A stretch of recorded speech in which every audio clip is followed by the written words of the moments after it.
Welcome back to another exciting edition of the Pointless Exercise podcast. We've got Oleg and Praz here, and we're going to talk for the next, 4 or 5 hours about the undefeated Chicago Bulls. Yes. 3-0. Woo! Doing it all without Kobe White, too. Impressive. Well, since next year they'll probably have to do everything without him. It's good to get used to it early. No, we're not. I don't know what you guys are talking about. We're going to talk about the exciting Chicago Cubs get fired up. Is Kobe White good? Like, is he? He is pretty good. He's a pretty good player, He's a free agent, and he has very little interest in staying.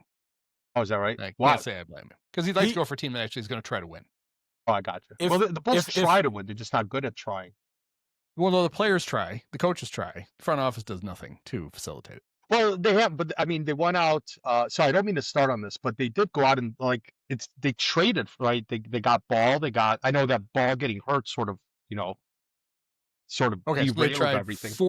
4 years ago they tried, and then they just kind of went. Yes. Yeah. It's that we tried. That didn't work. Right. That didn't work. Sorry. All right.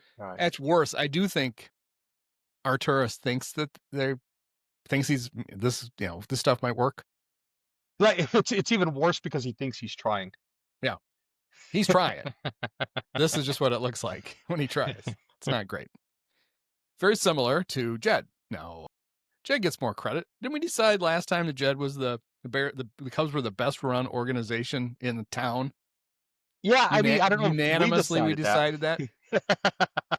I'm pretty sure that I dissented from that opinion, and I'm pretty sure Mike did too. Now that I think the Red Stars. No, I still would say the Cubs, but I would say that there's more reason to believe in what the Bears and maybe the Blackhawks are doing now, but I'd still say Cubs are the best run of the ones that are actually run well here.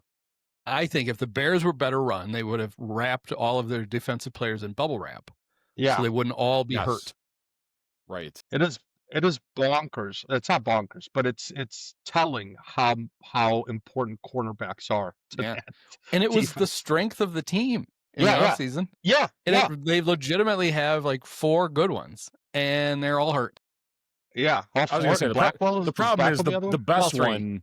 The best one has been out all season. Yeah. Well, and the other two have been Kyler Gordon might be out all season. I don't know what's wrong with Tyreek. Yeah. Shoulder? That's what they said. Maybe. Shoulder. I don't remember.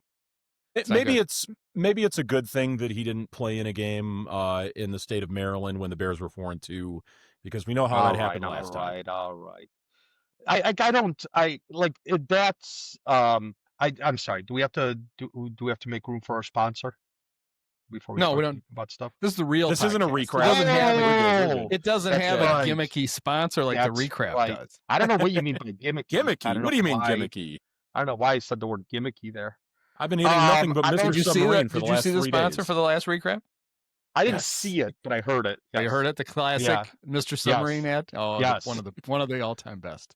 Yeah. Because you get the visual of Scotty and the Lovable standing next to the 9-foot sub bun. Looking, come on, ladies, let's have a party. Quite a bit like a pole. Everything that you said about one of the great commercials. Come on, ladies. Right on. Let's go party. The line reading from Scotty is so good. I don't know how he didn't make as much money in commercials as Michael did. Yeah, we're talking about the Bears, best run franchise. Yeah, I think that if you're not whoever that dork is who wanted to throw Theo overboard back in 2014. Hub or Al? No, Al. I think it was Al. Oh, I actually didn't. Hub gave up the season tickets. Yeah. If you just follow along with what's been promised, what's been said, and what's being delivered on, I don't see how anybody could be really angry about what either the Blackhawks are doing or what the Bears are doing. They're executing the plan. Well, the Bulls are undefeated. Yeah, they're clearly the best run one in town. They're undefeated. Right. It's got to be the Bulls, right? If we're really going to be honest with ourselves. But I just don't there's the anger around it, the cynicism around it is a little disingenuous, I think. Like when Kyle, I guess we have to call him Kyle from Chicago. when Kyle from Chicago came on board, you knew that it was going to be a 5-year plan. It was the same thing that Theo said in 2011 or 2012.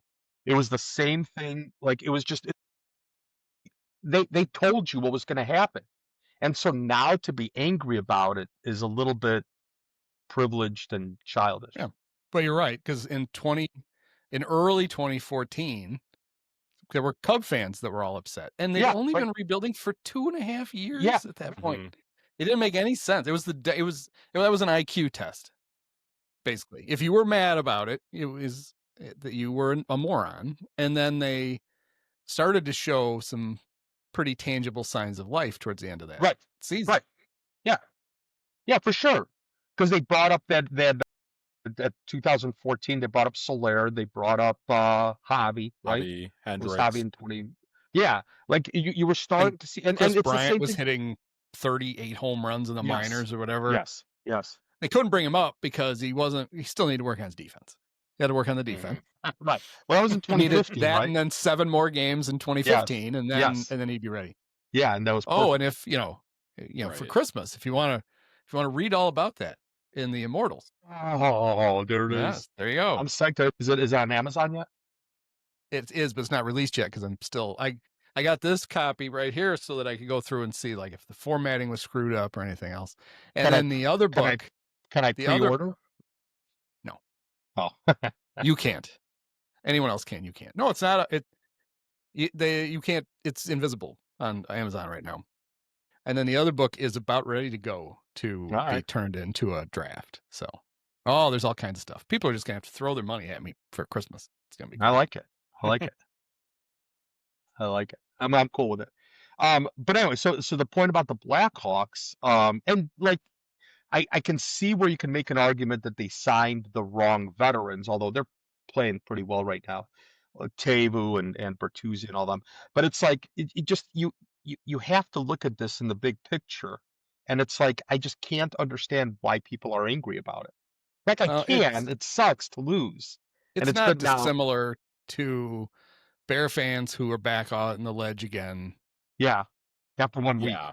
Oh, okay, Caleb sucks. Ben Johnson's an idiot. Blah blah blah. Yeah. It's like, honestly, you can't get me worked up about this till next year. I just can't. They need a whole season of this, and then they need a whole off season. And then if they struggle like this next year, then you're like, oh shit.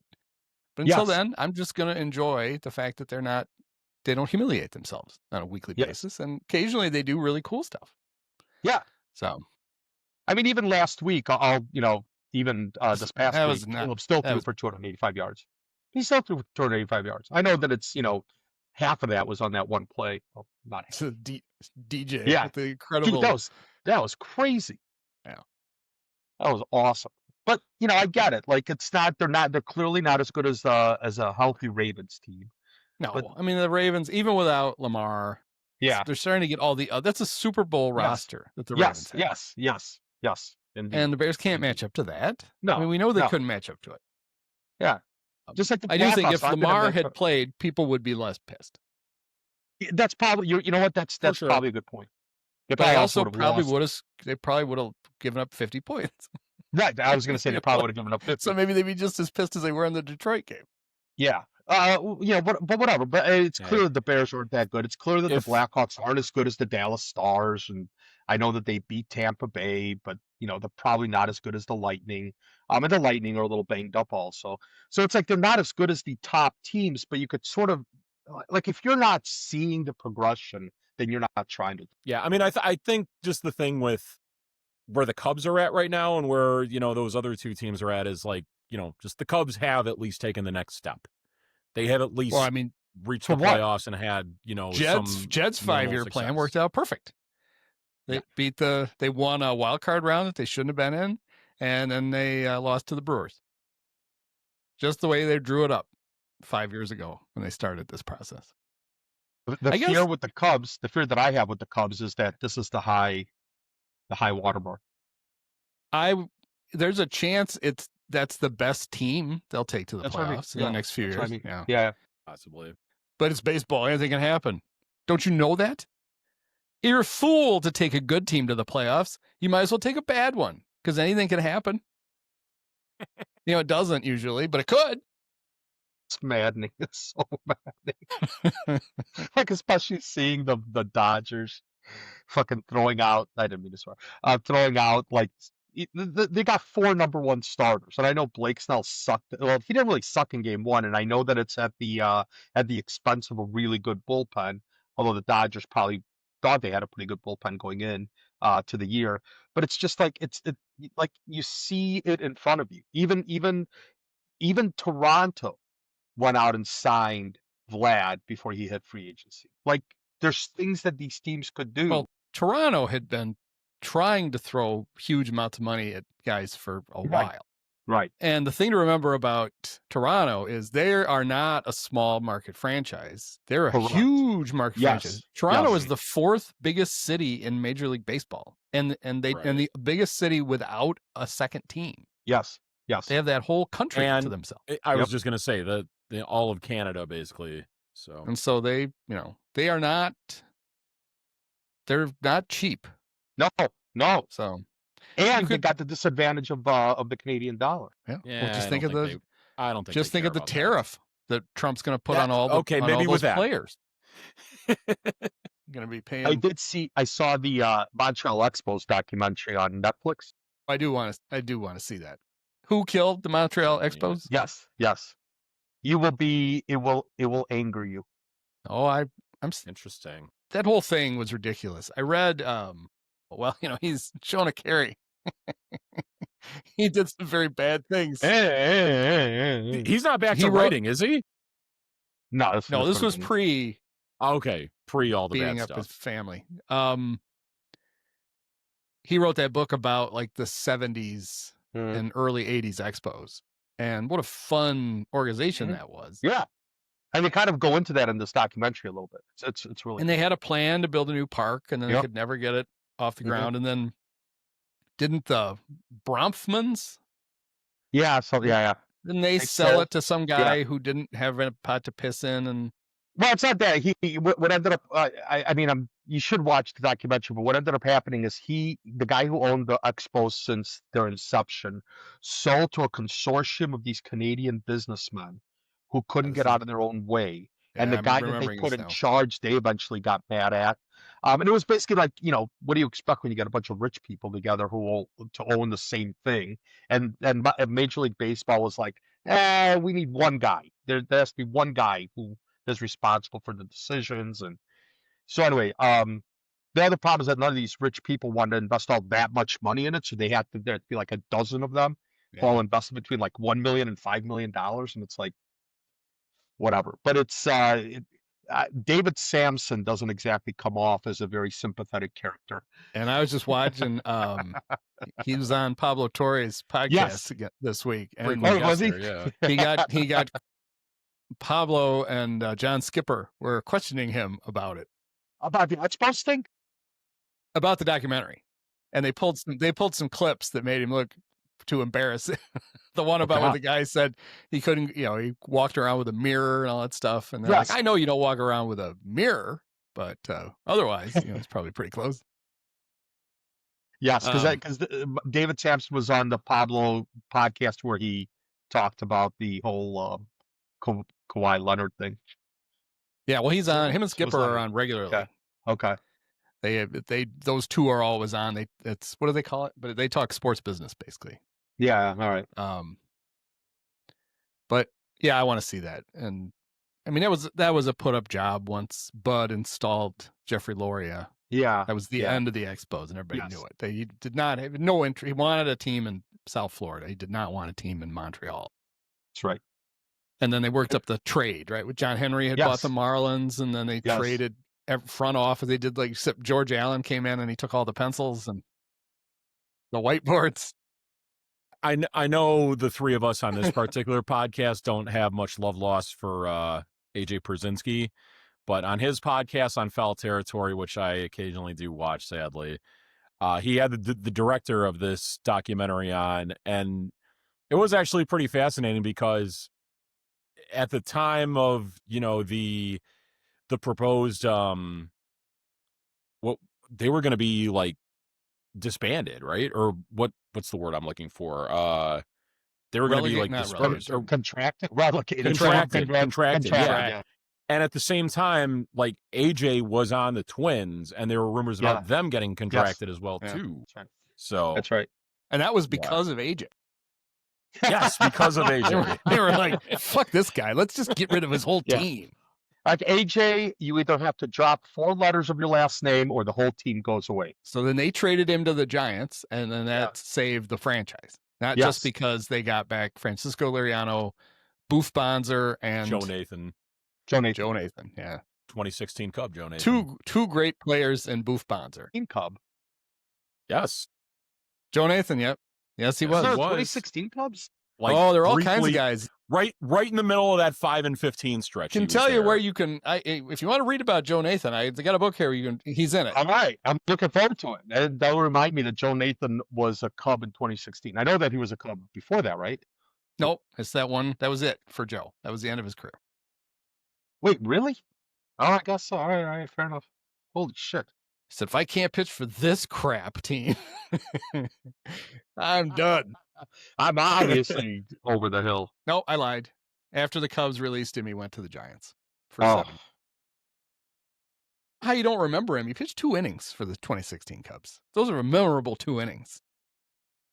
Was I just excited about him coming to the Cubs? Because I really liked him. I remember that. Well, yeah, I mean, but he's 41. By the time he pitched, that was the only time he was on the Cubs. He wasn't the only time, yeah. The only time, God damn. What am I thinking about? All right, whatever. Then I'm getting him mixed up with Rodbeck. I'm not. I'm just kidding. Well, they look a lot alike. Yeah, right. Have you ever seen them in the same moment, at the same time? Not recently. That's for not recently. No, not for the last several years. I haven't. I guess we need to be fair to Jed. So he really took over in 21, right? Not 20. So next year is his 5th year. So the plan, the 5-year plan, we haven't seen it yet. Next year, now we see the full Jed 5-year plan. Well, and it's gonna knock your dick off. It's gonna be so exciting. Do we even count 2021 when like all those just waste of roster spots in Rizzo and Bryant and Baez were still here, and he had to get rid of them all? You know, and he did such a good job. He loaded up on talent when he traded those guys. It's amazing. They got Pete Crow Armstrong and nothing. Daniel Palencia, and that's about it. Well, so it's really the 5-year plan is really in the middle of next year. There you go. At the trade, the trade deadline is the line of demarcation. After all the bums were gone, then the 5-year. They need to have won a World Series by the trade deadline next year. Yeah, the next year, the year after, whatever I'm trying to say. All right. Yeah, that's amazing. The second best return so far they've gotten out of any trade that year is the return for Andrew Chafin. Yeah, Palencia. Daniel Palencia. Oh, yeah. Well, Kevin Alcantara might still be all right. He might. Yeah, but we don't know that yet. Right. Yeah, right. Right. At least Palencia and Pete Crow have actually done that. Yes. True that. Fair enough. Oh, God. Well, really, there's not much left. There's nothing left for Bryant. If you think about it, maybe the best return of them all from the trade deadline in 2021 is the fact that by trading away all those guys, they finished with such a bad record that they were able to draft Cade Horton. I thought you were going to say that they kept Ian Happ. Well, I mean, you know where I was going with that. They traded Ian Happ for a superstar named Ian Happ. Is that playing with Frank Schwindel and Patrick Wisdom for the rest of the year reinvigorated Ian, and he went on to have so far what? That would have been 21, 22, 23, 4 of the most mediocre years of his career. That we've ever seen. 4 of the most mediocre. So it's he's gotten progressively worse every year. I hate that I hate him. Yeah. I hate that I hate him. And yet it feels so right. Yeah, I mean, I wrote the whole column where I basically it was a how-to guide to Jed for how to trade Ian Happ. Yeah. And hopefully he follows it. And it just involves threatening him with not being able to play. Well, it's kind of my point. That was actually the point that I brought up about Bellinger, right? Is like he had the so-so year with the Cubs, and it's like you go to Boris and you say, we're giving Bellinger 300 plate appearances next year as the backup outfielder. Do you really want to opt in for that? And Cody said, for $24 million? Yes, or whatever it was. It wasn't No, much, but well, it was enough. Yeah, the idea would have been that if he opted out, he possibly could have signed with another team where he could have gotten playing time and then gotten a bigger like he's going to get a contract this year. He's probably going to get, I don't know if he's going to get not quite Schwarber money, but he'll get 5 years and $100 million. And I would think the Yankees would keep him. Yeah. So I think he should get a nice, fairly good deal from them. He was a really good player for them. Yeah. Well, he's a really good player, period. Yes, he is, which is why he would have been a really good player for the Cubs had they just kept him. But they already had a left fielder, and then that wouldn't have worked. See, I guess the one red flag would have been the home road splits with Bellinger because he played significantly better at Yankee Stadium, but he was still. It's not like he was terrible here. So but the other thing about Bellinger is all the things that Happ supposedly is good at. His defense, Cody's better. Yeah. His base running, Cody's better. He's a better base runner. He's faster. He's better at everything than Happ is. I was going to say, even if you were worried about the good base runner, people say he's not. He's slow. He's super slow, and he's slowing down. I think part of the point of from a baseball point of view, I could understand why you'd let him go. The inexcusable thing is not being able to read the market and get something good back for him. They didn't try. They didn't try. Clearly just wanted somebody to take as much of his money as possible. Yeah. And that's all they were worried about. They could have gotten a better return if they would have paid $10 million of it. The Yankees would have gotten an even bigger bargain, but whatever, you get a better return. Clearly, they could have found a team that would have actually given them a real player, but they would have had to have kicked in more than they did. That's what I mean. Yankees. Yes. And that's when you're the Cubs. You should do that. You have money. You can pretend you don't, but you do. They ended up like $15 million under the luxury tax. Yes. Because they didn't do anything at the trade. They saved money so they could make a deal at the deadline and didn't. Yeah. So I would guess, right, then they cut a check to all the season ticket holders for that amount, for their prorated amount, the money they promised to spend. You can just get it. Yeah. We'll just credit that towards your tickets next year.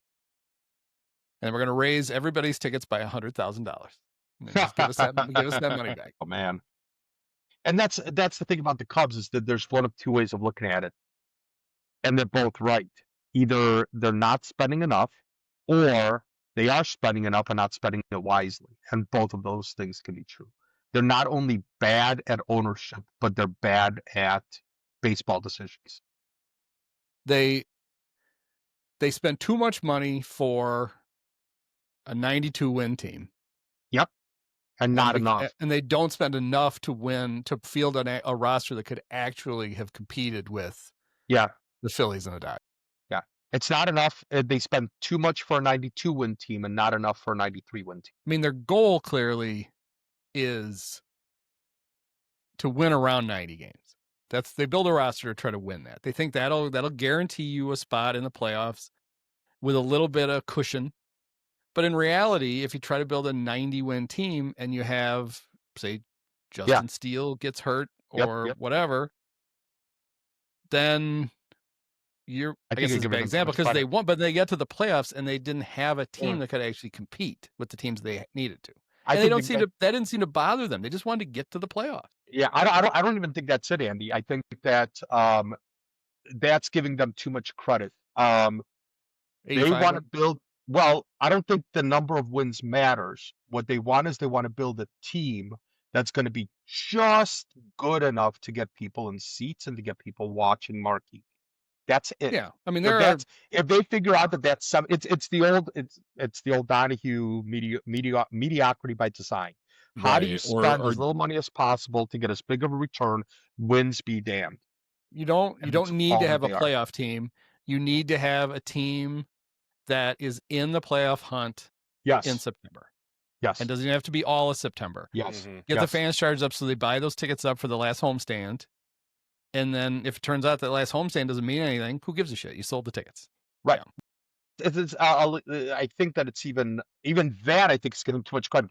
They just want to be good enough to not have to have empty seats in the summer. That's it. They want to maximize the 3 or 4 months between, say, mid-May to the end of August, and then Is everything that else ever doesn't matter.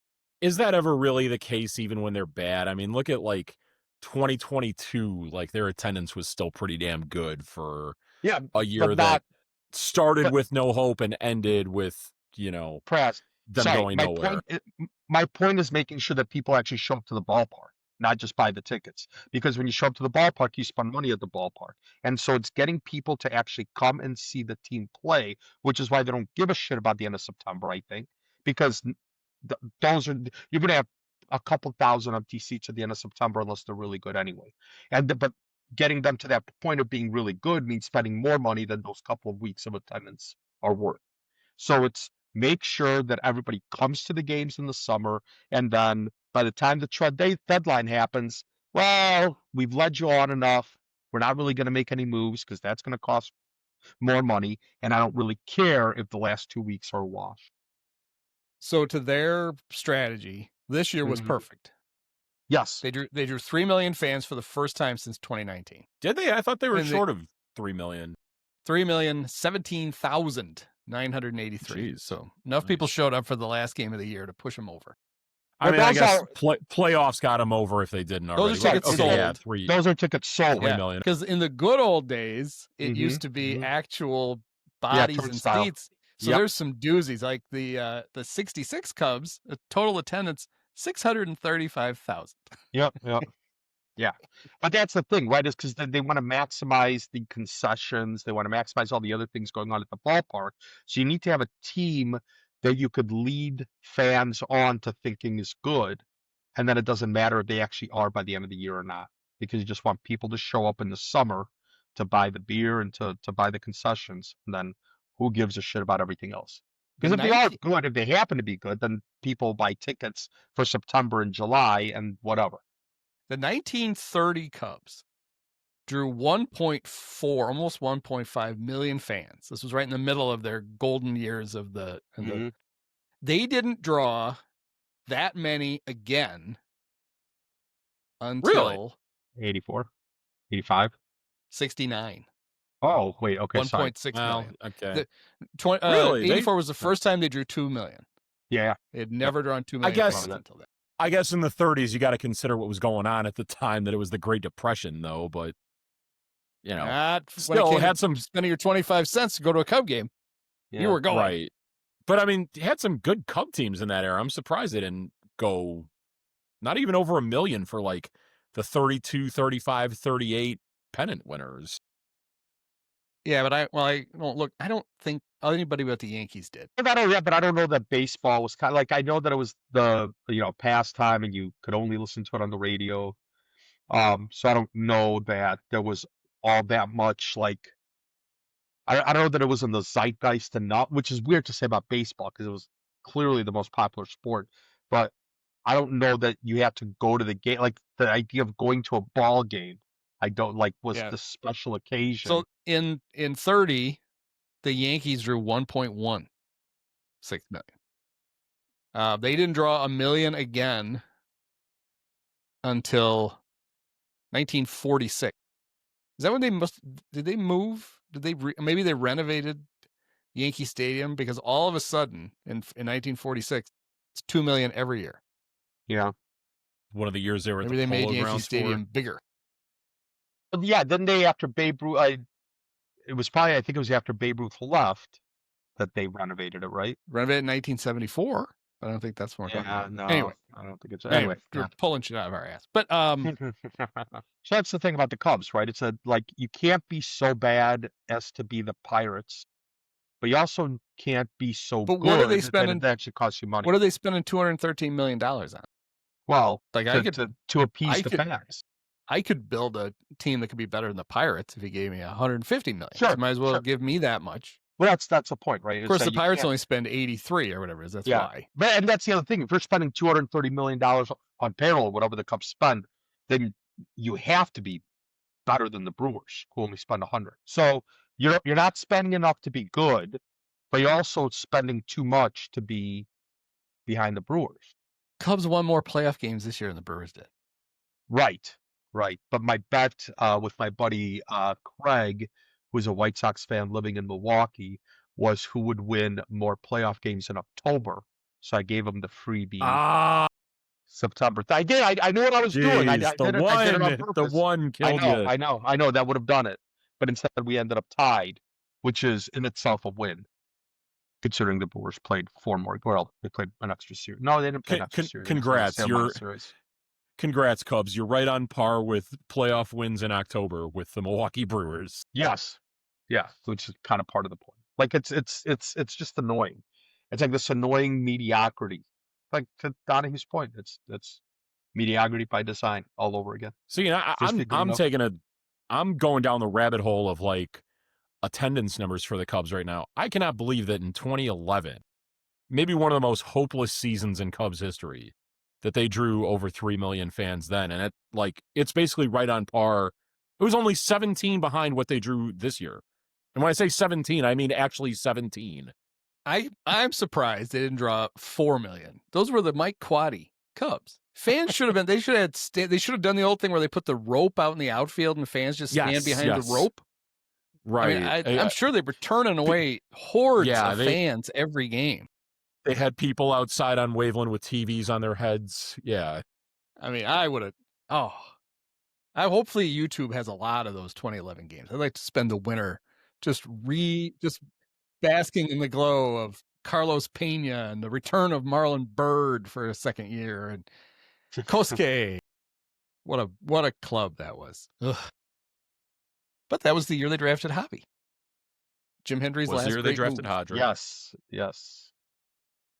It's weird to me that 2011 seems so recent and yet so far away. Yeah, it's from 2011 to now is the same as from 2011 to 1996. Well, yeah, that's how that works. Yeah. No, that'd be 5 years. No, 15. Yeah, 15. No, yeah. What are we? We're 14 years. 25. Okay. So yeah. So 1997. Yeah, 97. Another great year. What did they draw in 97? Oof. What did they draw in the first 7 games average compared to or whatever it was? God. How many other home games they had? You definitely got some buzz for like the first 3 or 4 though. Yeah. 2.1 million to see that bunch. Jesus. Like that's the thing. I feel like there's a number that they have that they can't get below in attendance. I bet it's about 2.4, 2.5 million. They can't afford to get below that number. All this attendance talk brought to you by Benny's Beverage Depot. If you can't find it at Benny's. So they flirted with it in 22 then. 2.6. Yeah. That's the lowest they've had since 2014. I bet that they're in their minds there's a number that they can't get below, so they have to spend. But they enough have more money. than just attendance to worry about, though. They have marquee to worry about, right? Because I guarantee you. What do you mean worry about? Well, assets that they the own Ricketts family owns. They're trying to wring money out of it. Yes, yeah. Well, they're doing a poor job of that too. Well, they're not very good at that either. Their own product, the way they cover the games, their shoulder program is terrible. Well, I also I know that you say that, and I also think that you have a slightly more refined palate for these things than the average Cubs fan does. Not to blow smoke up your ass. Yeah, but what if the pre and post game show were fun? Don't you think more fans would watch it? I'll put it to you this way. I think that 70% of Cubs fans love Ryan Dumpster. 70? Yeah. Maybe even. I don't think you're far off. It's probably over. Well, then half. they don't get enough Dempster because that's not on very much. But keep in mind that this is the average fan. How many of them like Ryan? How many of them love Ryan Sweeney? I have no idea.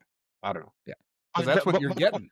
I know you're saying Cub fans are rubes, and you can shove any, just wave a shiny object, and they'll watch it. And that's exactly it. Yes, but they internally are freaked out about how poorly Marquee has performed. They can't sell individual subscriptions to it, and they thought they were going to. Crane made all these promises about all the money they were going to make once they owned their own TVs, and then they have it. Well, Crane was also working under an economic model that he thought was still relevant from 2012.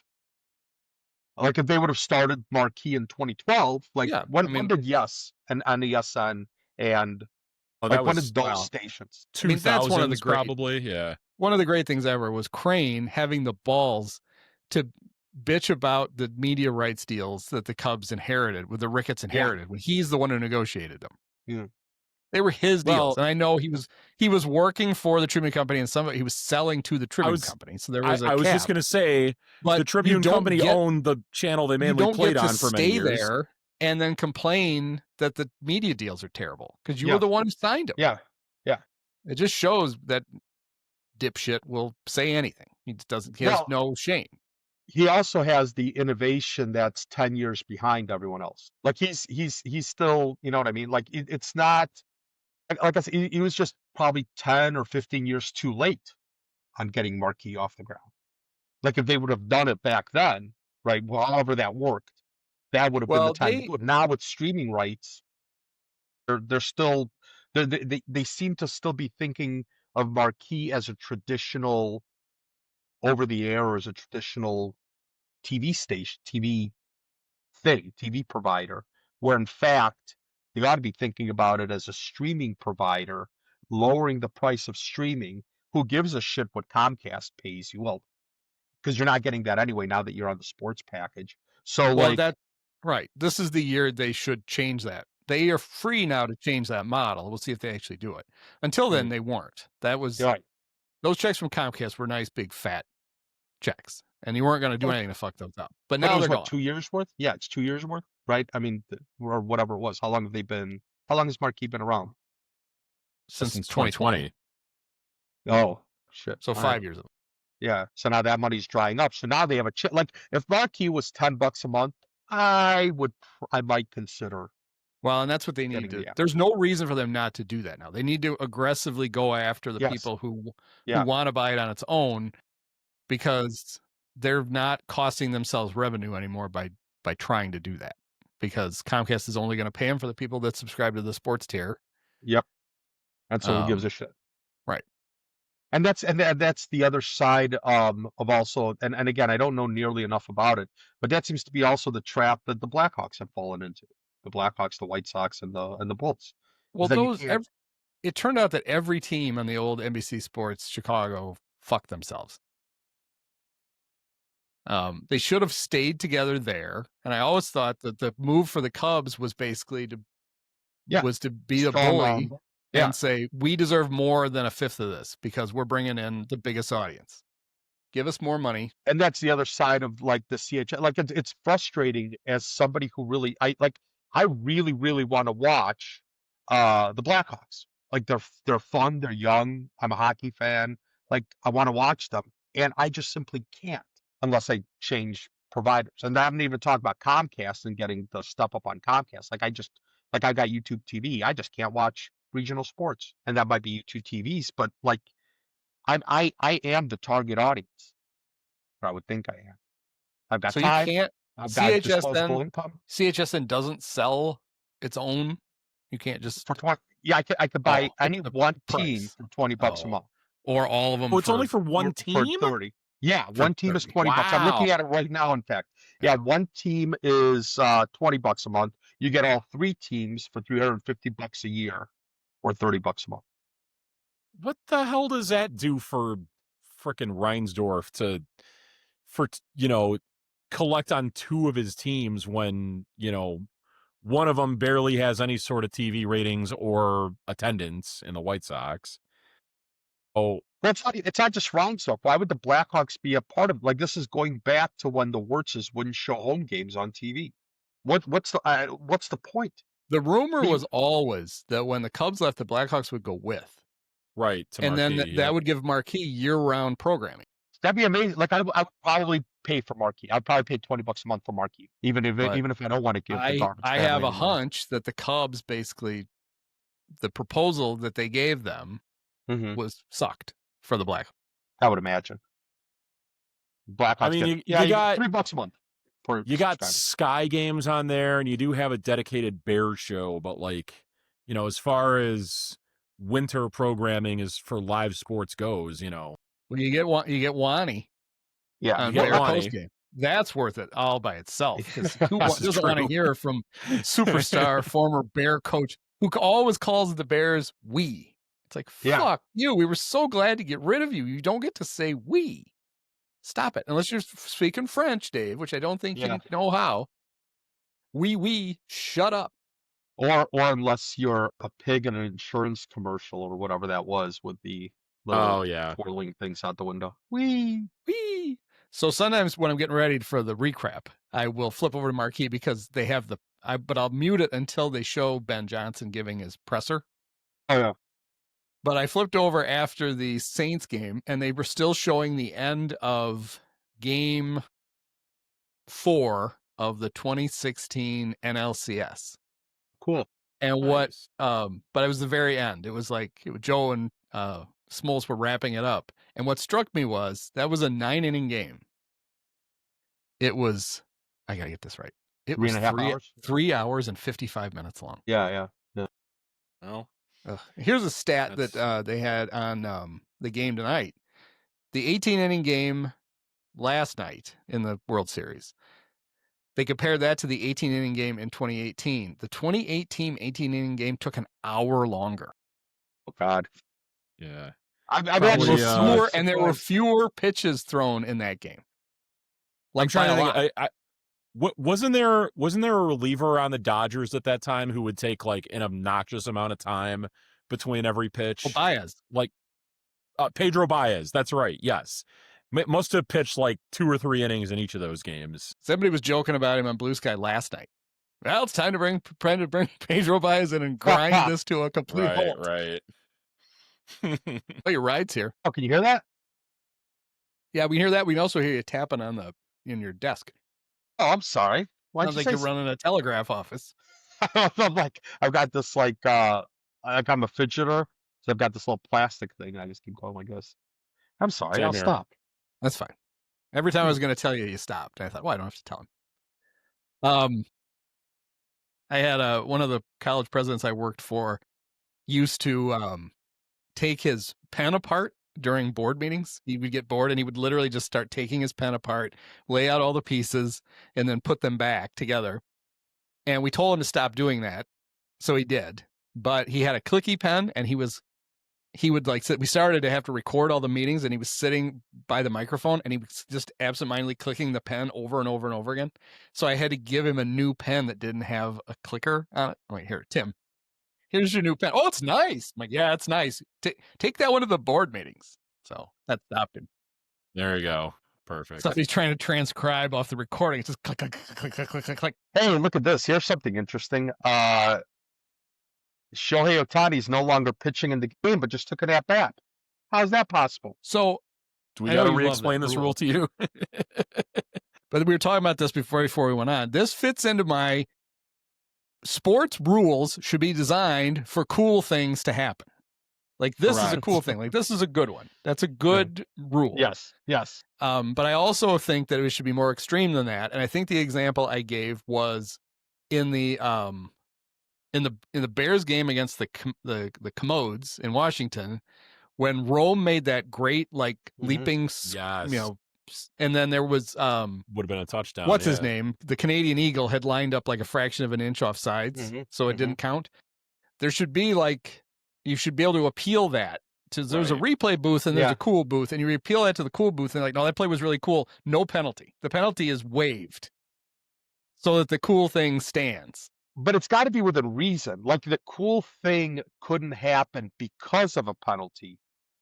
Right. Like for example, if Ben pushes the guy and makes an awesome catch, and I can see how that's like. Lest we forget that penalty was also bullshit too. No, it was. No. Right. What would qualify? Like if in a Bear-Packer game, Rome just kicks one of the Packers in the nuts, and he falls down, and then Caleb throws and he makes a one-handed catch. Yeah.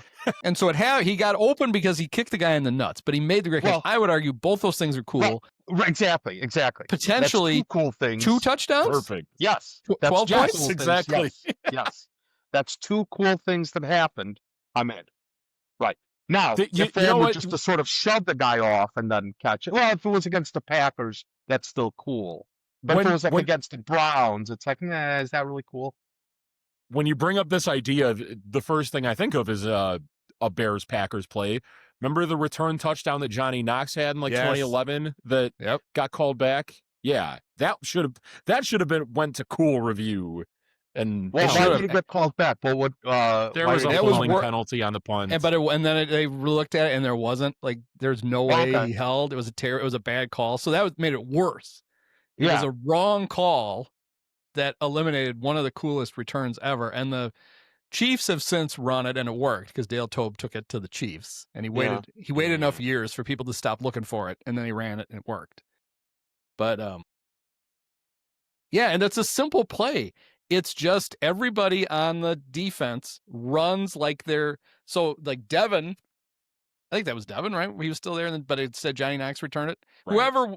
Whoever the other returner was acted like the ball was coming to him, and all of the blockers set up like they were blocking for him. So the defense all started running at him. Well, the ball is going the exact opposite direction. Like the punter is the only one who knows. He's like, no, it's going that way. It's not going. So the punter is the only one over there to make the tackle because everybody else is out of position. So you just have to beat him. It's a really cool. But Yes, how that did they should have know counted. which way the punt was going to go before the play was run? I'm just kidding. Anyway, I still think that, like, I hate myself for hating the whole Shohei thing. Because you're right, Oh, I it love is really fucking cool. I got to tell you, though, Yeah, I'm at least- surprised Shohei has played as well in the playoffs because I would have assumed that because he knew that both of him, his pitching and his hitting self, were on my fantasy team that won the league. That would have been that was what he That was would have been enough. really Yeah. gunning for this year. Yeah. And he'd already accomplished it. Yeah. No, we won the DeCipio Fantasy League, so I'm good. I'm going back to Japan to rest for next year. We're Off-season going to starts repeat. now. Yep. We only have 4 teams out of the 10 that make the playoffs, and I've made the playoffs for like 5 years in a row and have We yet still to haven't win. won it. Yeah. Well, I lost in the semis last year because of a stolen base and like in the last game, and then this year I beat you in the semifinals because of a Wyatt Langford stolen base in the last game of the day. Yep, you spent all year, and then one ridiculous thing decides it. Now, so what do we think of Bruce Levine says Cubs are going to go get Dylan Cease? Yeah, That will I solve heard that. nothing, but that'd be fun. That will solve nothing. Yeah, you can throw hard and throw a lot of walks. I was gonna say I've heard from people that I'm friendly with that have watched him previously with the White Sox and the Padres that he's a very laborious pitcher because he often likes to like chase the strikeout a lot. And, this Cubs team does need strikeouts, but we've also sat through a lot of pitchers that, were very annoying to watch like that. And on the flip side, he's coming off of a season where he had like a 4.53 ERA. He was bad. Pitching in a pitcher's park. I don't think he's bad. I'm just saying. He was bad. I'm saying he was bad last year, and he was bad 3 years ago. He was also really good 4 years ago and really good 2 years ago. So I guess he's due. True. Every other year. I'm just saying he's Steve Traxel now. Every other year. He's Steve Traxel, exactly. No, what I would say is that if we had to watch him on a regular basis, the starts where he would really struggle would probably be like one of the most annoying games we'd have to watch because of how laborious he always is. But look, Dylan Cease at his best is one of the best pitchers in baseball. We'll see if that's something the Cubs are actually willing to financially pursue. I will say this: the phrase "at his best" is doing a lot of work in that sense. I will tell you this much: I will be very happy if the Cubs do not get Dylan Cease. I was all for trading for him at the trade deadline; that would have been great. But he is such a perfectly mediocre pitcher that it's exactly the kind of pitcher that the Cubs would get. He's exactly the type of guy who's going to get overpaid, who's going to give you a 4.5 ERA for the next 6 years, maybe even up to a 5 ERA, and the Cubs were going to use that as an excuse to not sign any more free agents. So here's his year-by-year ERA plus. 79. Yeah. Great. 111. Okay. 112. Yeah. 180. That was the year he led the American League in WAR, 6.4 WAR. Yeah. 97. 118. 94. Yeah. He's had one great year. He's had one pretty good year, and then two that are just kind of slightly above average. Because a 118 ERA is probably still an all-star. Like that's got to be in the Well, 3.7. Yeah, he was 4 WAR. Fourth in the That was NL in Cy 24. Young That was his voting other good for his year of 118. the last. Yeah. I just think you can do better. So Boris is his agent. So what that said to me is they're interested in Dylan Cease if, and this is likely, I think, to happen, is he goes shopping and nobody gives him the deal that he wants. Yes. And then he comes to the Cubs and Scott and Jed sit down, do their favorite thing. They work out here's good money for the first year and good money for the second year, but there's an opt-out. And if he has a really good year, he's going to leave. And if he doesn't, then you're stuck with him for 2. And I'd like them to solve this longer. That's why I think they should trade for Sandy Alcantara, Okay. who was very, I like this idea. who was very good in the second half. Yeah, I'm up for that. In his first year coming back from his bout with Tommy John disease. And they really need to call the new guy with the Nats and go, hey, we were talking about Mackenzie Gore with the guy who was filling in. Are you still interested in that? Because that would be your long term. Maybe think if you could actually put Mackenzie Gore and Cade Horton together for like 4 years. That's not 4 years. Mackenzie Gore's going to be a free agent after next year. After 28. 28. Really? That long? Holy shit. All right. Let's go. You have him for, 3 years. Really 2 years if there's a lockout in 27, but, I think everybody's sort of operating. That's why, watch, the Cubs will sign Cease, and it'll be a 2-year deal, 2-year, $40 million deal, where the first year pays him 2, and in 27 they pay him 38. Yeah. And that's knowing that they won't have to pay him anything. Yeah. Mm-hmm. You know what? How about 138? We'll give you whatever, Dylan. Whatever. Name your price for year 2. Go get him. Yeah. Mackenzie Gore is a free agent in 2028. So in 2028. What does that mean? 2027 is his. Yeah. So he's got 2 more years. He's not arbitration eligible until 2026. That's so 2026, 2027, 2028. Right? 3 years arbitration. Yeah. So after. Or does he only have 2? Is he one of the 2 because he came up? I don't know. Like one of those super 2s? I don't know. It says earliest 2028. So if you get him, you got him for 3 years at least. But he's been up for. Is he been up for only 2 years or 3 years? It doesn't matter. What are we talking about? He's been up for 3 full years. He had a half year with the Padres. Made his debut in 22 with the Padres, and then he's basically been a full-time starter since going to the Nationals. Everybody knows that the Cubs are going to trade Ian Happ to the Pirates. You were right. I mean, it doesn't matter what the floor is. For Matt Lawton. For Matt Lawton. Matt Lawton back. I would do it. Yeah, I wrote a whole column about how the only way he has a no trade, but you could convince him. You just have to basically take his playing time away from him. And say, you're not a full-time player anymore. And I don't think...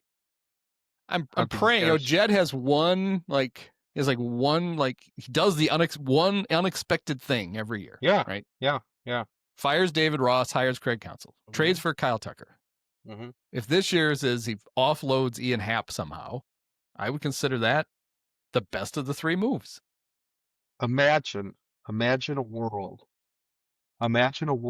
Be beautiful. Where you could trade Ian Happ and re-sign Kyle Tucker. You know what? At this point, I would take it where if they could trade Ian Happ, bring back Cody Bellinger. He's proven he can play left field. Have some familiarity with him there. If you get rid of Happ, I would have Seiya play left. You could do that too. Moises and Ballesteros as your DH.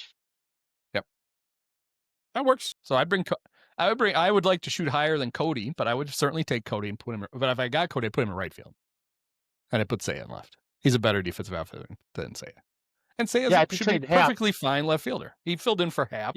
Yeah. This year, and you didn't notice. That's probably true. It sucks. Yeah, without Happ and Tucker, you need 2 outfielders. So yeah, right on. Well, you got Owen Casey and. Oh yeah, you got the great Owen Casey. With this, watch. That'll be fun. I haven't. You'll be getting booed by May. I have yet to read the trade proposal you made for Ian Happ. Did you by chance go into which specific team that they would trade him to, or the Pirates or the Reds? Yeah, Pirates or Reds. I had the dialogue. I basically told Jed what to say, and it was, we value you so much. We're perfectly willing to trade you to a division rival and pay a big chunk of your salary to play against us. Go get him. I don't think Ian Happ is accepting a trade to the Pirates, sadly. I could, however, from see one Pittsburgh. going to the He's from Pittsburgh. We hear He's it from every Pittsburgh. time. He loves Pittsburgh. He hits so okay, great we- in that park. He blah, blah, blah. I mean, if you're Happ and you think, let's say you actually think you as a Pirate, you would put up the kind of numbers in that park that you do as a Cub, and you're thinking this is your platform year for free agency, you might accept that. I think you certainly would accept a trade to the Reds to play in that park. Yes. Reds I could see, yes, because that's a more hitter-friendly park. They'll be a likely better team. So I don't think he wants to go and play for a team as bad as the Pirates, is what I mean. He doesn't want to leave. And I don't think he can. Correct. I don't think his weird ADD or whatever is wrong with him. I don't think he can conceive of not playing for the Cubs. He's so like routine oriented with the weird, all that stuff that he does. But as much as I dread like the Cubs extending him again, he's not in their plans after next year. Like I only worry about it because it would just piss me off so much. I don't worry about it from like they don't want him after this year. In fact, I'm sure Jed is like, what the fuck did we give him? Why did they give him 3 years? What is he, 33? Happ? 32, I believe. I want to say he was born in 94. Or no, 31 he would be then. I never understood what leverage did he have to get a 3-year deal and get a full no trade. Who did they think they were bidding against? Nobody else was going to give that asshole $20 million a year. Correct. No, but somebody would have signed him for like 5 years and $90 million. Yeah, and should have just let him go. Well, granted, they should have let him go. But I think for the Cubs, it was, if we give him 3, like, we've heard about it for years where Judd is big on these short contracts with higher AAVs, fine. With white guys. White guys, yeah. Mediocre white guys. Yeah. Correct. That's why, I don't know if you guys saw it today, but so the whole Sandy Alcantara thing, I was Googling to look for a picture. And I found that ESPN.com, it was accidentally had a white guy headshot with Sandy's like news about Sandy. So I screen grabbed it and said, show this to Jed. He'll trade for Sandy tomorrow. That's why I think they're going to, I wouldn't be surprised. I would be surprised if he traded Seiya to the Dodgers and or Alex Call or something. I actually think it's going to be for Emmett Sheehan, but that's probably for another show. And I think that that they're not picking up Shōta's. No, they're not. See, I think they're going to I think they're going to give they're going to turn down. Shōta's going to turn down. They're going to give him a qualifying offer. He's going to end up having to come back at $22 million because a qualifying offer is going to kill his free agency because nobody wants to pay him. And I mean, if you're a team looking to sign Shōta, your last image of Shōta is him standing in the bullpen on the day he was supposed to pitch. Yeah. Looking like, do you guys need me to pitch? And the Cubs are like, no, we're good. Yeah, I don't think that's the visual. That's the visual. To be fair, a lot of that has to do with how they mismanaged the rotation in that series, though, because he wouldn't have been available to pitch in that if they had waited till game 3 to pitch him. And I don't think so. There's two things that I think, just a couple of things that I think are going to go a little bit against what you're saying, Andy. One is that if Shōta signs a free agent deal for less than $50 million total, then the penalties for signing him with a qualifying offer go way down. So that's the first thing. The second thing, I don't think anybody really cares, and I think everybody sort of sees what the Cubs fucked up. If I was Shōta and I had to sign a deal for less than $50 million, a multi-year deal for less than 50, I would stay with the Cubs at 22. Yeah. That sounds about right. And then be an unrestricted free agent the next year. I wouldn't do that. But if somebody offered you 2 and 40 or one with a player I would guess if your AAV is $20 million, the Cubs get the full pick. I can't imagine that a 2-year 20 doesn't get you. No, 240. Right. No, $20 million a year for 2 years. That's $20 million a year. Yeah. $20 million a year for 2 years. The penalty is much lower. Even with a $20 million, I get that there's a total amount, but a $20 million AAV allows you to avoid paying the draft pick. Yes. There's still a draft pick penalty. Let me Well, and find it who out. would Well, yeah, he? not every pick is the same. Like the Cubs got the Wilson Contreras one ended up Jackson Wiggins being like between the third and fourth rounds, right? Instead of the Yes. so that they're going to have to. But even that, there were teams that didn't want to give that pick up for Wilson, and he was a much safer bet than Shōta is. Although there's as much as I love that guy, there's a lot that goes with having Wilson. He can be a bit much. So can his brother. I'm sure his family. But I take him. I take him back. I mean, with Shōta, if they were to pick up his 3-year option, they have another club option after 2026, right? Yes. Yeah, but they can only pick that one up if they turn this one down. If they pick up the 3 and 54, whatever it is, that's his contract for the next 3 years, no matter what. And they should do it. That's not an expensive starter. I'm not saying what they should do. I'm saying what I think they're going to do. I think they're going to give him the qualifying offer, and I think he's probably going to be back. I thought there was another one after, even if they do pick up the 3 years after this season. No, if they pick up the 3 years, then it's 3 years. Right. So no, the way it would work, that second one, if the Cubs turn it down and Shōta picks up his own, then the next year the Cubs have another crack at a team. But it all covers the same amount of years. Okay, so I had it because that one's just 2 years then. So the contract length doesn't change unless both sides bail out of it. But they should just keep it. It's not like they're so awash in pitching that they can afford to risk just letting him leave. The thing that I fear is they decline the option and then just wind up pocketing the money and not actually pursuing anything after that, as far as like adding. Well, if they decline that option, the only person they're like, if they give him if they decline the option and give him the qualifying offer, the only person they're going to pay that money to is if he ends up there on the qualifying offer. Otherwise, that money is going right back in the Ricketts drawer. Like I'm not even convinced. That's where all the Alex Bregman money ended up. They didn't spend that on anybody. Yeah, and the Cody. I mean, they spent it on 2 months of a bunch of cheap guys at the deadline. That's all they added. Mm-hmm. And I don't understand that. There's people like, oh, the Cubs should get Bregman now. No, last year was the year to get him. This isn't the year for the Cubs. That was the perfect time for the Cubs. It was going to be a 1-year deal. Well, you get him this year, you're going to get him to a multi-year deal. And I would rather have year 2 of Matt Shaw than year whatever of Bregman. Now. I'm with you. I feel like they're going and their ships passing in the night now. I've been seeing way too much chatter.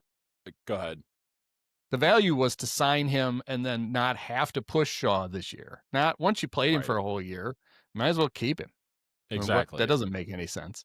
Yeah. The only way I could see it is if they're going to move Nico, and that doesn't make any sense either. The thing with Nico, though, not saying I want this to happen, but after all the buzz about him getting traded last offseason, and he was coming off a down year then, wouldn't you think maybe try to trade him at peak value then? Well, he's got 1 year left too, right? Who does? Sorry. Nico? Yeah, he only has 1 year left because, him and everybody. Actually, the only guy left is Dansby deals. After next year. Dansby's the whole team all by himself. He's just got to, he's finally going to earn all that money. He's got to play every position. There's a ground ball to Swanson. He picks it up. He runs to first. And, he's way late. And that's the 9th hit of the inning. Cubs really ought to try playing more than one infielder sometime. I mean, to me, that's the most annoying part of this whole Tucker thing is them clearly not being serious about keeping him and nothing stopping them other than they just don't want to. I mean, you could give that guy, you could vastly overpay him. You give him $50 million a year if you want, and it wouldn't hurt your prospects because you have no money committed. And the other thing about letting Shōta walk is, okay, that's fine. If you look, you're so comfortable. You've got Steele coming back from a second Tommy John surgery. Yeah. You've got Horton going to pitch it's the year after the first full year. Mm-hmm. And typically those pitchers end up with at least little nagging injuries while they try to go. And sometimes you get the big one. You got Boyd, who you don't know what you could get out of him. You have Tyon, who's in the last year of his deal and is not exactly the healthiest dude ever. You don't have this vast amount of pitching. It's like when somebody's like, well, Mackenzie Gore, they'd be almost all left-handed. Who cares? You just need pitchers. If they're good, you're gonna not get the best pitcher you could get because you've got other lefties who aren't as good as him. That doesn't make any sense. Go trade one of them then after the fact. I guess it'll be a hell of a winter, fellas. Will be a hell of a winter. One hell of a winter.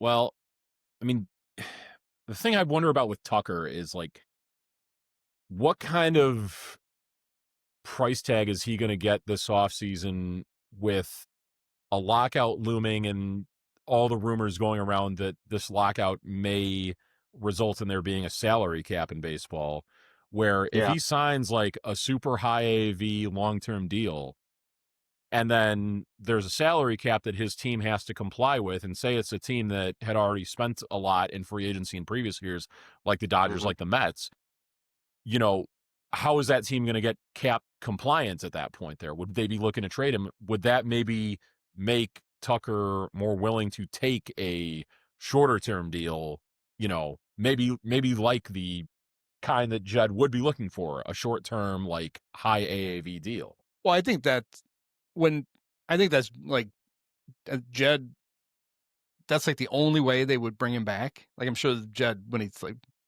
moving the little things around on the whiteboard, it's like, well, what if Kyle's market just goes to shit and we can bring him back for another year? Yeah. You know, we talked about the problem with that is like, if Kyle's going to sign a pillow contract, he's not going to sign with the Cubs because he's not going to want to take the risk that Wrigley sucks to hit in. I also think the only way his market falls apart is if the Dodgers decide they don't want him, because I think the Dodgers do want him, and I think they'll just structure a contract with deferred money in it, which will make the poor Bleacher Nation guys' heads explode. Yeah, that's a good point. And then I would guess if you're the Mets or you're the Dodgers or the Phillies or whatever, and you're looking at the salary cap, I think number one, I think most owners think it's actually not going to happen. There's a bunch that are going to push for it, but there's a bunch who are like, fuck, that's stupid. We don't need that.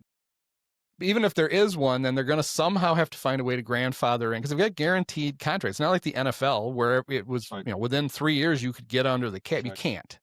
So they're going to have to grandfather some of these guys in. So it may actually incentivize like the Dodgers to go spend more money this offseason before this, knowing then they can get that money like grandfathered in. But unless the Mets are interested in him, which I don't know if they are, then if the Dodgers decide they don't want to do it, I think his market does, then it becomes a more realistic one where there's teams like, well, he's been hurt the last 2 years. And, but other than that, if I'm him and the Dodgers make me an offer, I don't weigh that out. I just take it.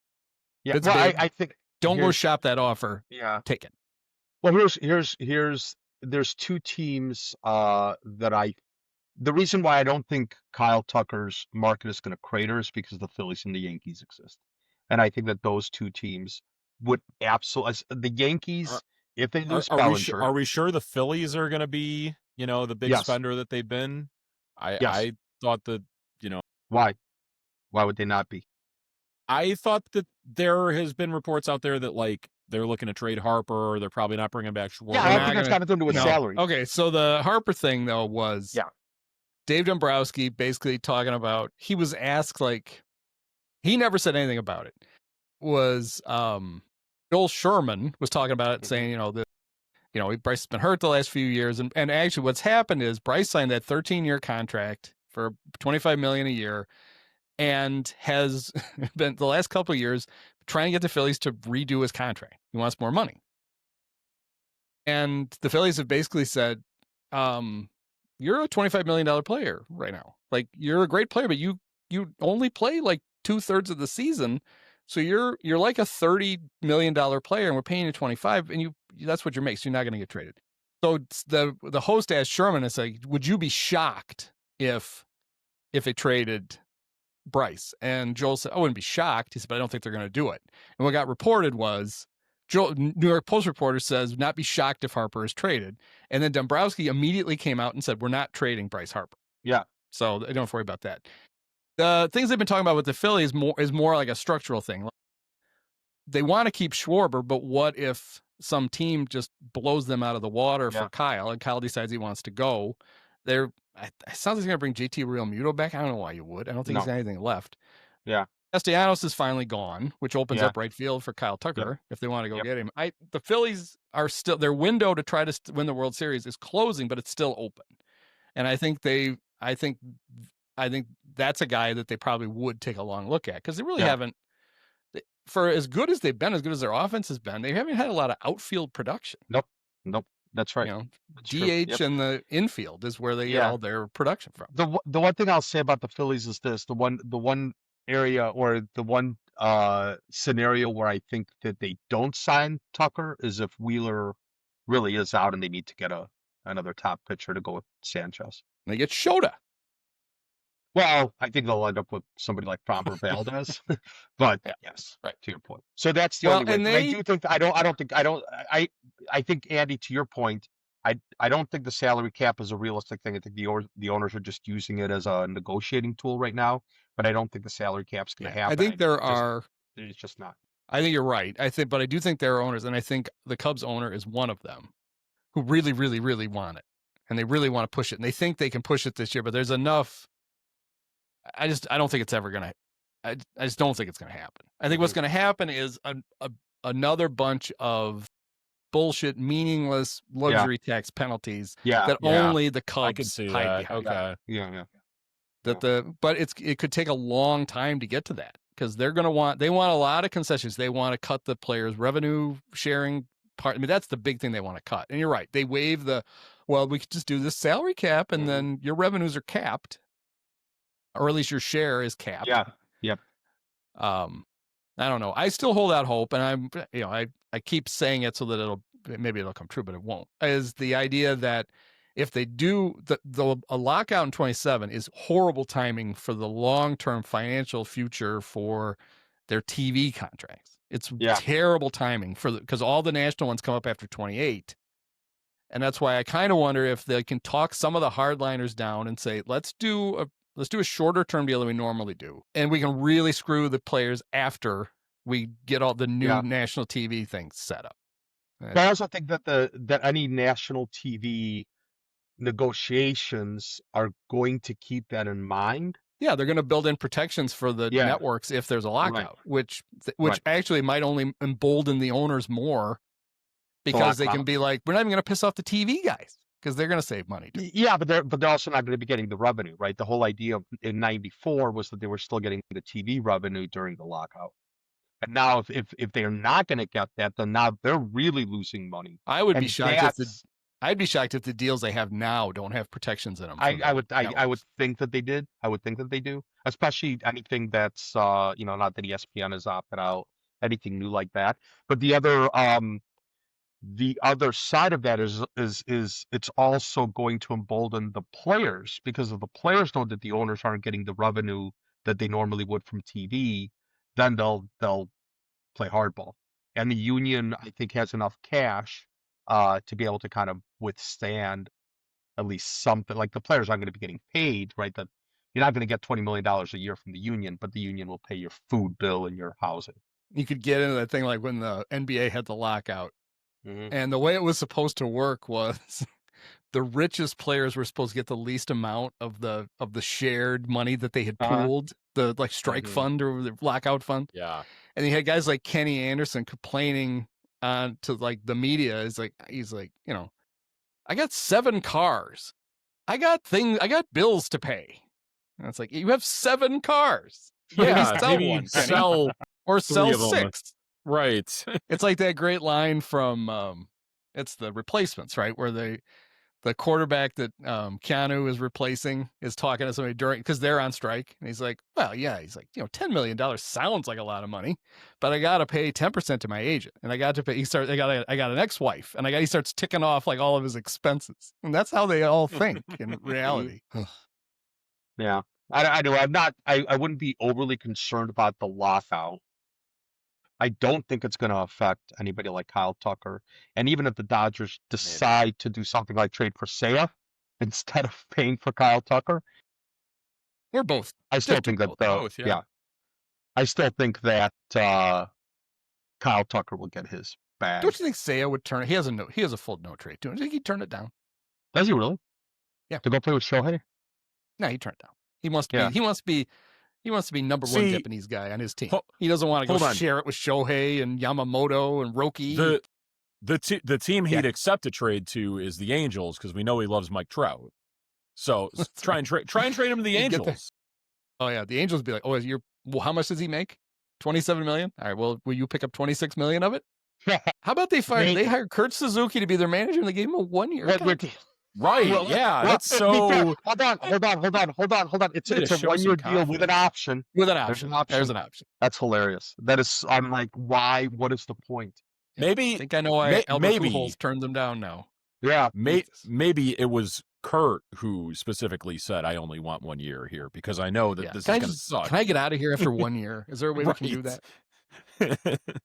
I mean, you got to look. To be fair, Artie Moreno's got 7 cars, Yeah, he does. and he's got ex-wives, and he's got an agent. Well, it's 1 year, and they're going to spend that year trying to convince David Ross that he really should want to come there. So I'm sure There you that's go. what I can't happened. They believe the wanted Braves Ross. haven't- Ross wouldn't come. What do you think is the holdup in the David Ross Atlanta Braves Braves? negotiations? The Braves don't want him. They're not going to interview That's what they're saying publicly. him. They don't want him. They're too well run. But they did actually. One of their front office people, Dave and I were talking about it last week, and there was the report came out, and there were like 3 names that the source from the Braves said you can cross off the list. And David Ross was one of them. Like, no, we're not doing that. Like they've interviewed like Walt Weiss, Yeah. who was their bench coach, I think. Yeah. And I think that's probably the most likely one. I have somebody else. I don't know. I mean, maybe Ross has a chance with Baltimore, but I don't know. Do they want to go through the? No, Baltimore they just hired hired him. Albertaz, didn't they? Yeah. Craig Alvarez, Alvarez. yep. Yeah, it's drying up for poor Rossi. I don't know, but he's going to be Mark DeRosa's bench coach on Team USA in the World Baseball Classic. So he's got that to look forward to. Yes, he is. There's a couple of mines for you. I like D-Row. Yes, I was gonna say I like Right. D-Roll on TV. I don't know what he is as a coach, but he's fine. I gotta start watching that more. I'll say this, and I mentioned this when I did the postseason postmortem on Bums in the Bleachers too, but I know like a really heavily considered name for the Padres job has been Ryan Flaherty. I kind of hope he gets that, if for no other reason than like I would like to see Craig maybe reach out to one of his former coaches Pat that Murphy? he had with the Brewers. Yeah, Pat Murphy would be great. The Cubs pay him more to be the bench coach than he's making for the Brewers as the manager. Guys, I gotta go. Sorry. Hey, it doesn't count against the salary cap. He's like- We know the Cubs like to spend a lot on coaches with what they're paying put the- Craig. You can't leave with that pancake in your pocket. You get that out. You get your own cup pancakes now. We'll get him some Ann Sathers. You know, hook him up with that. He just walks around with a giant cinnamon roll. There you His go. pocket. The Flaherty Okay. thing I always thought was weird. Craig had no like connection to him ever, but Carter Yeah. does, which I really don't like. No, me neither. Carter, not a PBO somewhere. Have you Rockies ever have an opening. heard him talk? He's I up know- for all those jobs. Yeah, and I know And briefly he was in consideration for the Nats. Yeah, until they met him. About 2 minutes into the Skype interview, they're like, Right. Are we having network problems? Yeah. No, we're not. Yes, are we? They're like winking at each Yeah. other. Oh, yeah, we are. Carter, we can't. What? Oh, we can't hear you. You know what? Dial back. And they all left. And then they immediately fire the recruiter that sent them. They burned the laptops they were interviewing him on. Get rid of this. And no trace of it. Oh man. I was into the good stuff. I was talking about all the different hats I wear and how some of them look like a fedora and some of them look like you didn't do the hat thing again, did you? Talked about what the most important thing would be what the 2040 Nationals would look like and how we'd build to that. Yep. 2032 Cub thing that he said, he was talking about why they couldn't make trades. There are people who are like, that was bad, that will hurt him in these like when teams are interviewing him and like, we can't have you can't say stupid shit like that. Like Jed had to immediately like run to the media and like try to talk people down from that because it was so dumb. Yeah, he didn't exactly roar into this. Technically he doesn't have a contract for the Cubs. He's a free agent. They didn't announce an extension. Yeah. Him and Jed's deals were up at the same time, but I'm sure he's back. That'll be the big announcement at the Cub convention. Carter's coming. Carter's come back. They'll save him for last. There's Pat Hughes looking at the card going, really? Are you fucking The kidding me? newest I have to do induction this. into the Cubs utility tunnel of Hall of Fame, Carter Hawkins. People boo just because they're confused.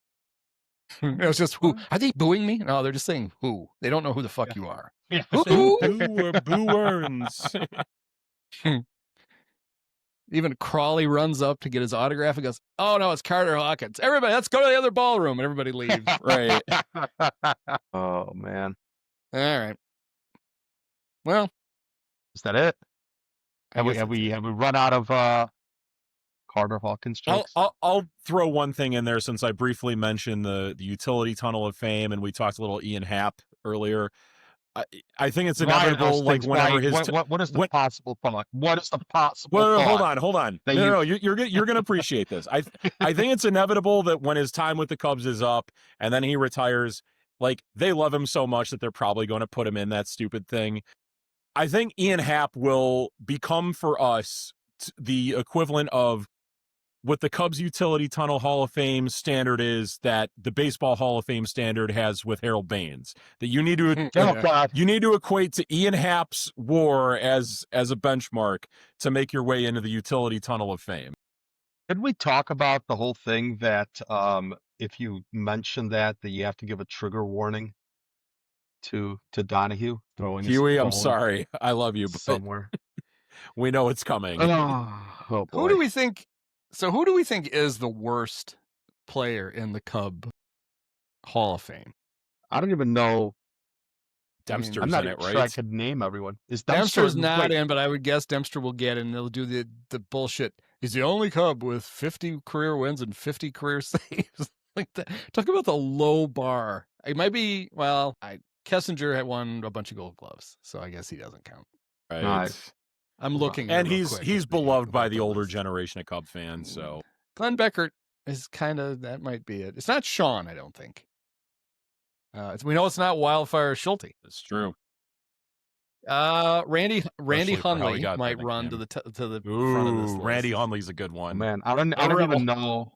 Yeah, I still can't even figure out who's in it. Oh, here we go. Yosh Kawano is in it. Does he count as the worst player in the? No, He's only 4'8". you watch your mouth. I can't even. I can't even. Find Honestly, it if we're being honest about it, I think it's. I'm going by an old like, freaking Dan Bernstein take from when he was still on the Score, but like, he used to always complain about guys who were in the Hall of Fame, and I think like 3 of the guys he used to always mention were like the sad lexicon guys, Frank Chance, Johnny Evers, and Joe Tinker, because of like how one of them had like a notably low career WAR. So it might be one of those guys. It was And it's Johnny Evers. If Johnny wasn't in the poem, he wouldn't be in the Hall of Fame. And but Richie Ashburn. Frank Chance, and Joe Tinker are legit. Why is Richie Ashburn in the Cubs Hall of Fame? Was Is he? For 2 What? years? 3 years? Am I reading Richie this Ashburn wrong? actually is? No, you're looking at Hall of Fame Cubs Hall of Famers. He's a Hall of Famer and he played for the Cubs. This is the thing. Okay. It's really hard to look up the Cubs Hall of Fame because of okay. Yeah, and they don't make it easy on the website. But if you Google Cubs Hall of Fame inductees and then go down like there's one, it'll say fan portal MLB.com Cubs. Then you get to see all the that makes sense. The Cubs. I just realized that Goose Gossage is on the list, and I'm like, wait a second, what the fuck's going on? Right. There you go. All right.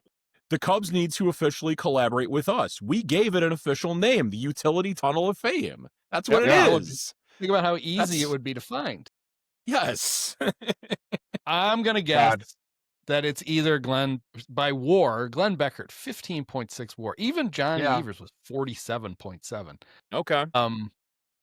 Which is not great for a real Hall of Famer. It's right. Perfectly fine for a Cubs Hall of Fame. What's Sean? Is Sean going to be Sean's last? I'll bet Sean is the lowest WAR in the Hall of Fame. 11.6 career WAR for Sean. How did Dunston only have an 11 WAR? I thought he would. I mean, not luck into it, but I thought that he would. Well, I don't know. Absolutely. Is having a career on base average under 300? Does that help? Well, WAR is more strikeouts than at bat somehow. Does that help? I will say this: WAR struck out- is very much. Sean, in 18 years, struck out 1,000 times on the dot. Wow. That's like the Greg Maddux thing, where Maddux had to pitch like the last 9 games of his career without walking anybody so that he wouldn't walk his 1,000th batter, and he did it. And the best was that he knew that he needed to do it, and he somehow managed. Right. It's like Well, the most- 50 some there's- innings that he pitched Yeah. at the end of his career without a walk. Yeah. Well, the most There's an- interesting one is Roberto Clemente finishing with Well, exactly but that was 2,000 on a hits. career that was cut short, though. I 'cause, you know, understand. That's why it's interesting and He's not like, fun. I'm gonna. You don't think he was Right. up there in his last at bat, going, "I'm gonna die in a plane crash in a couple of months. I've got to get this hit. It's my last chance." Praz, that's why I said it was interesting and not It's fun. interesting, yes. No, there is actually a pretty good one in I think John Kruk for his career has exactly a 300 batting average and exactly 100 career home runs. Is that right? Bob Uecker has exactly a 200 career batting average, and I think Mickey Mantle batted There you go. 299. Nice. Mickey Mantle hit? Just- Oh, really? Yeah. I think Mickey's career batting average is 299. It pissed him off. Ooh. Wow. Oh. And he hit his last 2 years. He hit 245 and 237. So if he'd retired, if he'd yeah. quit, although he was still an all-star both years, though. Funny how that works because he's Mickey Mantle. It's like, were you and Dave talking about this? Willie Mays. What was the trivia question? I meant to bring that up. Players' numbers that were retired by teams. The 2 different teams. Oh, by the by multiple. Yeah, Teams, there's 13 players whose numbers have been Yeah. retired by multiple teams. Yes.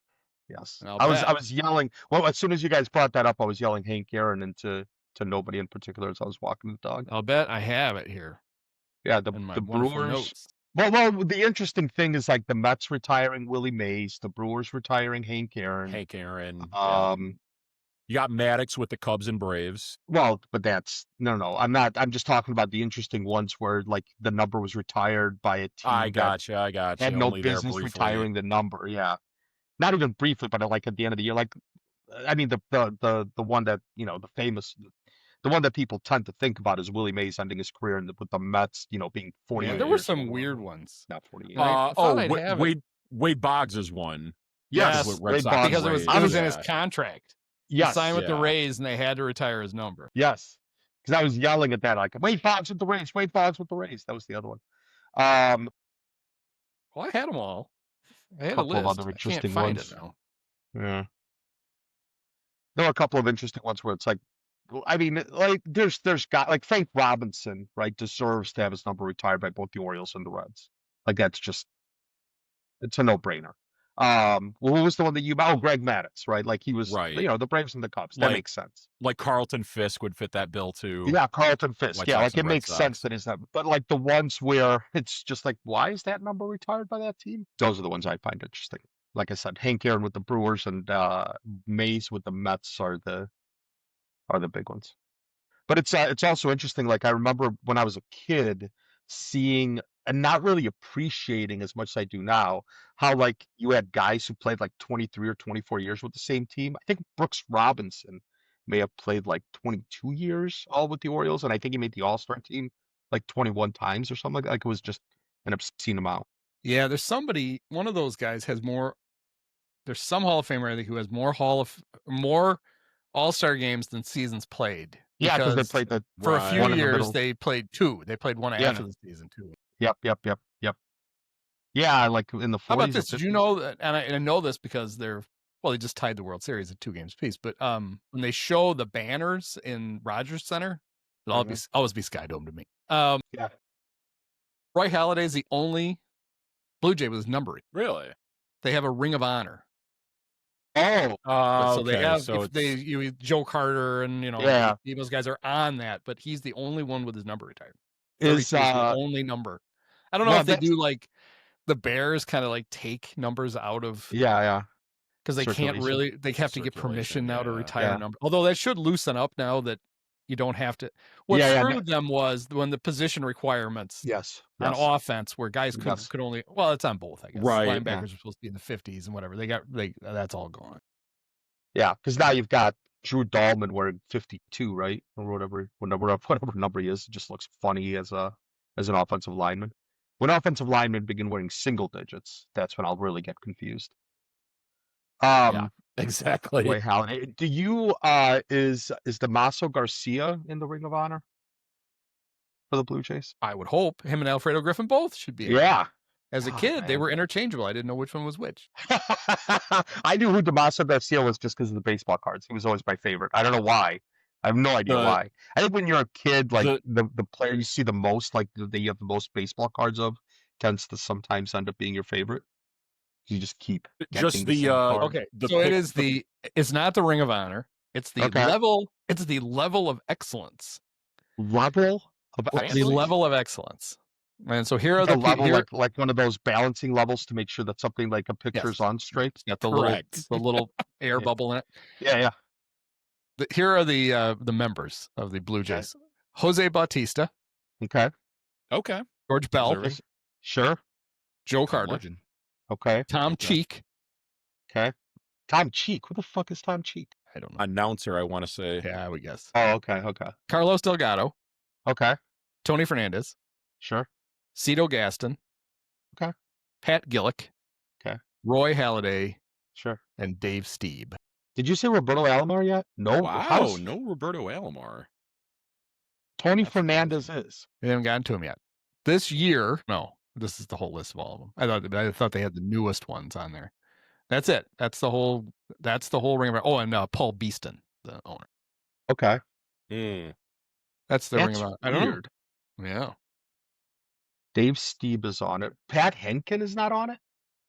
No. We got to save some. Oh. Roberto Alomar used to be on it. They took him off of it. Oh. This is an allegation of sexual misconduct. Oh, yeah. He was the sixth person. I knew there was some weird thing going on with Alomar. He was one of the first ones they put on, and they've taken it off. Okay. He didn't do the same thing as Omar Vizquel. And his number was retired, and it is no longer retired. Ah. Okay. Fair enough. All right. Well, maybe the Blue Jays do have more retired numbers. The only one they hang is Halladay.